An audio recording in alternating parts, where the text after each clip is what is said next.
ಶ್ರೀರಾಮನ ನಾಮಸ್ಮರಣೆ ಮಾಡಿದರೆ ಮನಸ್ಸಿಗೆ ಶಾಂತಿ, ಬದುಕಿಗೆ ದಾರಿ, ಧರ್ಮದ ಮಾರ್ಗದಲ್ಲಿ ನಡೆಯುವ ಶಕ್ತಿ ನೀಡುವ ರಾಮನಿಗೆ ನನ್ನ ಶರಣು. ಜೈ ಶ್ರೀರಾಮ್, ಜೈ ಶ್ರೀರಾಮ್ ಎಂದು ಕಮೆಂಟ್ ಬಾಕ್ಸ್ ನಲ್ಲಿ ಕಮೆಂಟ್ ಮಾಡಿ. ಎಲ್ಲರಿಗೂ ಶ್ರೀರಾಮನ ಕೃಪೆ ಸಿಗಲಿ. ಎಲ್ಲರಿಗೂ ಶ್ರೀರಾಮನ ಕೃಪೆ ಸಿಗಲು ಈ ಮಂತ್ರವನ್ನು ಪಠಿಸಿ. ಈಗ ಆ ಮಂತ್ರ ಯಾವುದೆಂದು ನೋಡೋಣ. ಶ್ರೀರಾಮ ರಾಮ ರಾಮೇತಿ ರಮೇ ರಾಮೇ ಮನೋರಮೇ ಸಹಸ್ರನಾಮ ತತ್ತುಲ್ಯಂ ರಾಮನಾಮ ವರಾನನೆ. ಶ್ರೀರಾಮ ರಾಮ ರಾಮೇತಿ ರಮೇ ರಾಮೇ ಮನೋರಮೇ ಸಹಸ್ರನಾಮ ತತ್ತುಲ್ಯಂ ರಾಮನಾಮ ವರಾನನೆ.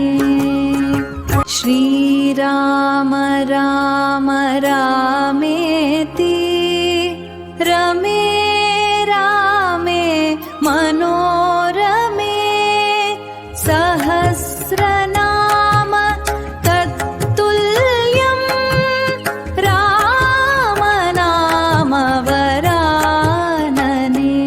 ಶ್ರೀರಾಮ ರಾಮ ರಾಮೇತಿ ರಮೇ ರಾಮೇ ಮನೋರಮೇ ಸಹಸ್ರನಾಮ ತತ್ತುಲ್ಯಂ ರಾಮನಾಮ ವರಾನನೆ.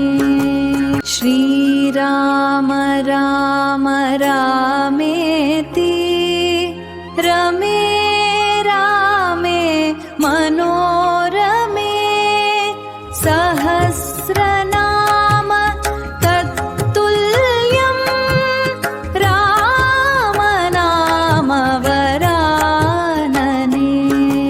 ಶ್ರೀರಾಮ ರಾಮ ರಾಮೇತಿ ರಮೇ ರಾಮೇ ಮನೋರಮೇ ಸಹಸ್ರನಾಮ ತತ್ತುಲ್ಯಂ ರಾಮನಾಮ ವರಾನನೆ.